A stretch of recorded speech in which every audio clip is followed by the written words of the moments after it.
So we've been going through the Psalms of Ascent during Lent. Lent started at Ash Wednesday. It's 40 days between then and Easter, with Sabbath days in each week. So, and a Sabbath day is the day of rest, right? God created everything in how many days? 6. Oh, you're good this morning. And what happened on the seventh day? Rested, right? That's the Sabbath day. So in Lent, you have 40 days of fasting, but every seventh day is a rest day. So, but we're going through the Psalms of Ascent, and the Psalms of Ascent are Psalms 120 to 134. It's 15 Psalms coordinated to the 15 steps in the temple. As people came to worship in Jerusalem, they would climb the steps, and on each step they would stop and say one of these Psalms on their way up, and they're reflective of our life, of life. 3,500 years ago when it was written, they were reflective of life then. And, we have iPhones and Android phones and computers and cars and all this fancy stuff, but people are people. And we experience life very much in the same way that Psalm writers did back then. So anyway, we're looking at Psalm 129, and it's this call and response where a leader says, "Hey, let the people of Israel say," and then the whole group would say together. And it's an interesting psalm because it points out two things that I want to share with you, and it's pretty graphic imagery. It's also an imagery that. Did you get the last verse? But the psalm writer was saying, don't bless anyone who hates Zion, essentially. Right? May those who pass by not say to them, the blessing of the Lord be on you. Right? That's kind of mean. Right? You walk by somebody, you're supposed to bless them, and you're like, no. So we'll get to that. Do you know the story of Moses? Some of you do, maybe, some not, right? Moses, God had his hand on Moses from the time he was born. Moses was in a situation in Egypt where the Israelites were enslaved for like 400 some years. They came when Joseph ended up by God's hand in Egypt. And then 400 years later or so, Moses comes along, but the people are enslaved. And it's not a good situation. And there's lots of babies being born from the Israelites. So Pharaoh, the Egyptian king, decides that he's going to have all of the babies born slaughtered. So Moses is being born at that time. The mother hides Moses, puts him in a basket, puts him on the river, hoping that he'll survive somehow as opposed to being slaughtered by the Pharaoh's armies. And he ends up being picked up in the river and brought into Pharaoh's house and growing up with the best education and the best of all advantages as one of the children of Pharaoh's house. He had a kind of a stepbrother. I don't know how you would define that, but Pharaoh had a son who was to become Pharaoh, and Moses was brothers with him growing up. So Moses is in this mix at the palace, and he gets upset because the Israelites are being oppressed, and he ends up killing an Egyptian. And then he flees. He flees for the fear of his life. He flees because he knows he did something atrocious. Kind of running from himself and running from Pharaoh at the same time. I think the psalmist was letting us know that sometimes we hold ourselves back. It's not just Moses that God has his hand on. It's you. Believe it or not, God has his hand on you, had his hand on you from birth. And he's calling you to a task or two tasks in this life that you can either achieve and accomplish or not. And often our lives kind of take spins like Moses Moses's did. Right? We run from things. We hide from things. We get ashamed of things. We hurt people. Right? And it all kind of twists and turns. And Moses ended up at a bush in the desert. The bush was like on a mountain, and it was burning but not being consumed. It was like an omen that came to Moses that caught his attention in a way that he couldn't ignore it. You ever have an experience like that in your life where something just gets so you're curious about it, or you're tempted by it? You can't not go and investigate or check it out. Like you have to experience this thing. Well, that can go two ways, right? That's a two-way street. Sometimes we're tempted by really good things. Sometimes we're tempted by really bad things.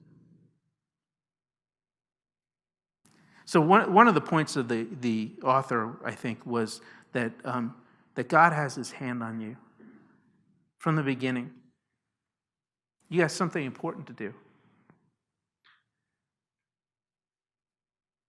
But the other thing that he's reminding us is that there is evil in the world. There's evil, and sometimes it's not just us that hold us back, but it's us that gets held back. For the most part, especially in our culture, we want to be nice to everybody and open and happy and loving.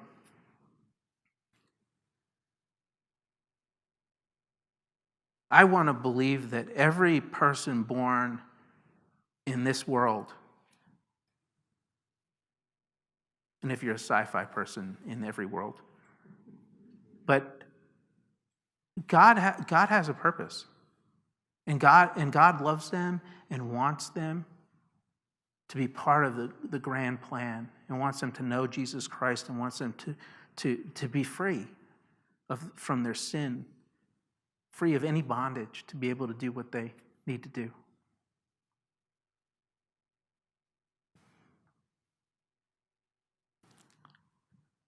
But there are evil forces in this world. I like to believe that they're not people. I like to believe that they're what the Apostle Paul writes about in Ephesians. In Ephesians 6, Paul writes that Ephesians is a letter that the Apostle Paul wrote to the church in Ephesus. And in the closing remarks of that letter, he basically says that we're in a spiritual battle. It's not a battle against flesh and blood. It's not me and you. It's a spiritual battle that's going on around us with these forces that we can't even see. And they're controlling and they're manipulating, and there are evil ones. And I think the psalm writer really goes after that when he talks about the plowing on your back, right? I think sometimes we get in situations where we, like Moses, right? Okay, so I'm going all over the place. Sorry if you're not able to follow me. I'll try and get it back to where I was going.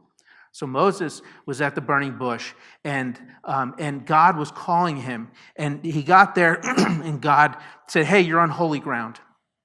Take off your shoes and come to the bush." So he took off his shoes and he went to the bush, and God called him through the bush and told him, "I have a really important job for you. You have to free the slaves, my people in Egypt." And Moses is like, "Well, who are you, and how in the world am I supposed to do that?" And Moses said he was a stutterer. So we have the Bible right. It's hard to read stuttering in the Bible. It's pretty straightforward in the Bible. But you can imagine Moses was probably at the bush going, "That I can't put my thoughts together in a way that makes sense, and it won't be very impactful, and I feel bad about myself." And God says, No. I got that covered. Your brother, your relative Aaron is on the way to speak for you. Just do what I'm asking. He says, but I don't have the power. How am I supposed to get anybody's attention? And God tells him to pick up a stick. The stick turns into a snake, and God shows him the power and clears the path. Moses has all of these excuses about why he can't do what God is calling him to do. And God takes him one step at a time and says, got this covered for you. I got this one covered for you. What? I got that one covered. I got it. Just do it. Just do it.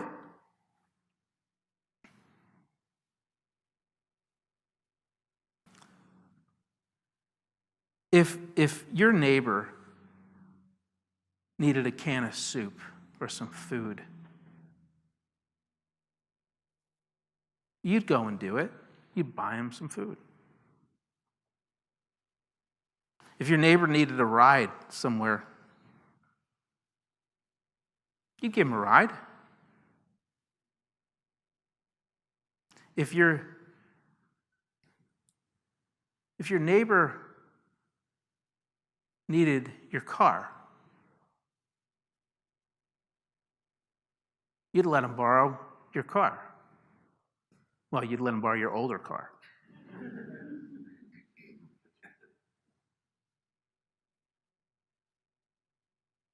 If you ran into a single mom who was in a tough spot,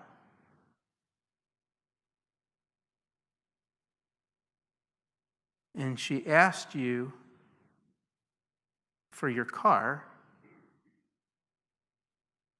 you'd give her your car.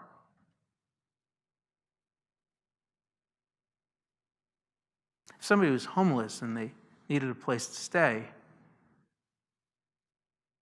you'd offer your home.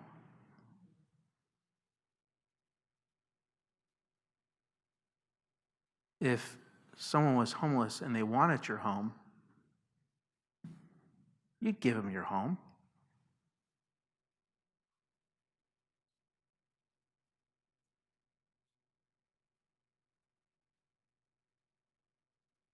So we just went through a little exercise where if you were like me, you start to rationalize things why you can't do certain things that might be asked of you.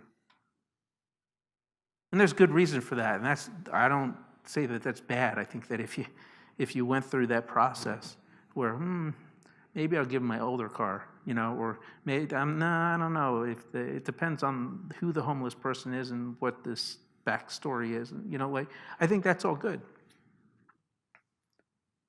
But if God is calling you to do something amazing and incredible and life-changing, world-changing,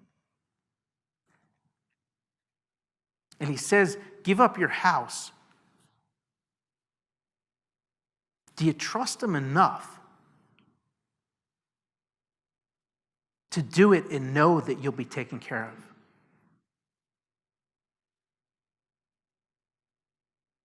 You see, the image of the psalmist, right, is you're like this. First. You're like that first. How many times has God called you to a task and you laid down and gave up? Because I know that you know in your heart that God will meet every need you have. But sometimes we're like Moses. Moses is a spiritual giant, right? I'm not a spiritual giant. And Moses didn't even want to do what God was calling him to do. God had to do some pretty serious convincing. So it's not a terrible thing that we find ourselves laying down. It's just a reality of who we are. That's the first thing I think the psalmist is telling us. The second thing he's telling us is that often, especially in my life, we have some young adults here. My life, when when this psalmist writes, from my youth, I connect with that because it was in my teens and early 20s where I experienced the heaviest, most demonic, evil spiritual warfare, and I bought into it. And it caused a lot of damage and oppression. And sometimes we find ourselves not only laying down, but we find ourselves with somebody's foot on our back, or somebody plowing into us with long furrows.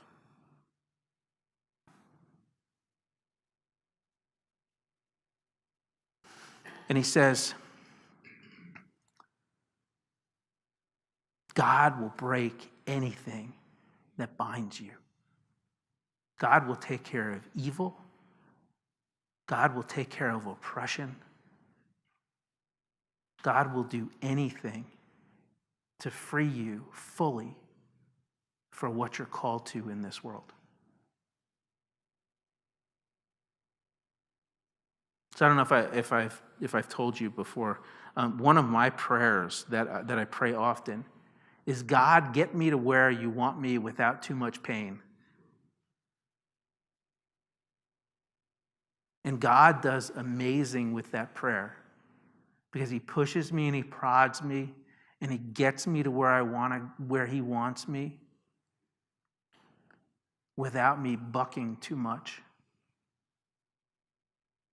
What's your spiritual journey with God? How does he get you to where he needs you to be so that you can do amazing things that he has put his hand on you from birth to do? You might not know what that is. Moses didn't know what it was. Moses didn't know he was going to do he was going to be part of 10 plagues. You know, if I was Moses, I'd be arguing, why can't it just be one? Why do I have to go back to Pharaoh 10 times? You know? Why can't it just be one? Why can't you just make it easy and make me walk in and say, hey, we're leaving, and he'd go, okay, great, here's some parting gifts. You guys have worked hard for 400 years. You know? Like, God, you can do anything. Change his heart, convince his head. You know, so we all go through that. But when God calls us to do something, we just need to get rid of the baggage and do it. So this morning, you were given an index card on the way in. I don't know where you are spiritually. I know where some of you are spiritually, but I don't know your exact situation, just like you don't know my exact situation. But there are 3 things up here. A basket. If you need to write something down to unload it because it's a burden for you, you know, maybe you're telling yourself stuff that's holding you down. You can write it on the card and drop it in the basket and lay your burden on God's table.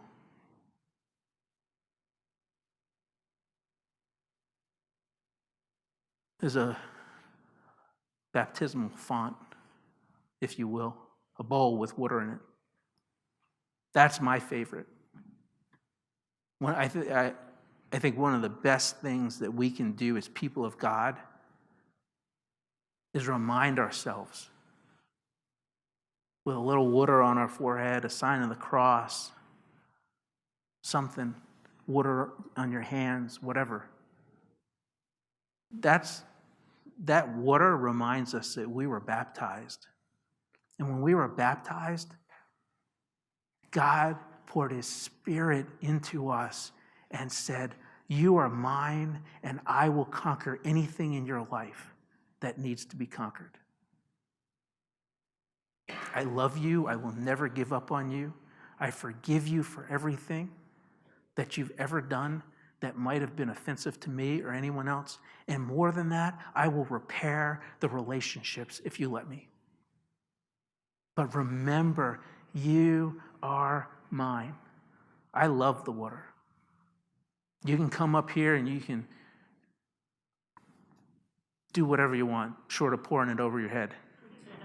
Save it for everybody. And then there's oil. And I know some of you need healing, maybe forgiveness. Oil is a old symbol of, it's a balm. It's a healing agent. You can come up and just touch it, put it on your forehead, put it on whatever is ailing you. But it's a sign and a symbol for us of God's power to heal. And maybe you're like me. I don't like being up front. Joke's on me, right? God said to Moses, he said, take off your sandals, you're on holy ground. So if you're like me and you don't like coming up front or being like this, just stay where you are. I trust you washed your feet recently. Take off your shoes. This is holy ground. And God is calling you. So the next few moments, my musicians are going to come up and do something. I don't know. They'll figure something out because they're awesome. And I'm going to invite you to experience God however you need to. You can come up and touch the oil or touch the water or drop that burden in the basket and leave it here. Stay in your seat and maybe just take your shoes off and feel the ground that you're on because it's holy. And God has his hand on you and he loves you and he's here for you.